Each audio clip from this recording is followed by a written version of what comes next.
প্রতিদিন সকালে উঠেই ডিম সেদ্ধ ডিম ভাজি খেতে খেতে বোর হয়ে গেছি, তাই আজকে মনে হলো যে একটু ভিন্ন রকম করে ডিম ভেজে খেলে হয়তো ভালো লাগবে। তাই আজকে আমি এই ভিন্ন রকম ডিম ভাজি নিয়ে চলে এলাম।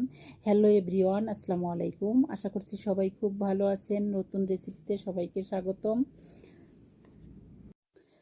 তো ডিম ভাজির জন্য দেখেন আমি আলুগুলো অনেক চিকন করে কেটে নিয়েছি, এভাবে করে একদম চিকন করে পেঁয়াজের মতো করে কেটে নিয়েছি। এই আলুটাতে দিয়ে দেব লাল মরিচের গুঁড়ো, আর দিয়ে দেব পেঁয়াজ কুচি, আর দিয়ে দেব কাঁচামরিচ কুচি, এবং দিয়ে দেব স্বাদ মতো লবণ। আর কোনো মশলার প্রয়োজন নেই। এখন এটাকে হাত দিয়ে ভালোভাবে মেখে নেব, একদম সফট করে নেব। যেভাবে পেঁয়াজ আমরা মাখিয়ে নেই সেভাবে এটাকেও আমরা সুন্দরভাবে মেখে নেব, একদম সফট করে নেব।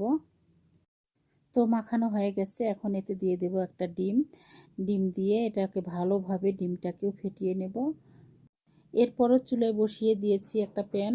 এখানে দিয়ে দিব রান্নার সাদা তেল, এবং সেখানে দিয়ে দেব সেই মেখে রাখা আলু এবং ডিম। চুলো মিডিয়াম ফ্লেমে রেখে তারপর এটা কুক করে নেব। এটাকে এখন ঢেকে দেব, আলুগুলো যেন ভালোভাবে সেদ্ধ হয় এবং ভালোভাবে ভাজাও হয়, এভাবে করে ঢেকে দেব। এখন এটাকে আলতোভাবে উল্টে দেব, দিয়ে দেখেন ওপাশেও অনেক সুন্দর করে ব্রাউন কালার করে ভেজে নেব। তো আজকের ভিডিও কেমন হয়েছে আমাকে সুন্দর একটা কমেন্ট করে জানাবেন, এবং আপনাদের যদি পছন্দ হয়ে থাকে ভিডিওটি অবশ্যই শেয়ার করবেন। একটি করে শেয়ার আপনাদের কাছে আশা করছি। তো আজকে এখানেই রাখবো, দেখা হবে পরবর্তী ভিডিওতে। ততক্ষণ সবাই ভালো থাকবেন, সুস্থ থাকবেন। আল্লাহ হাফেজ।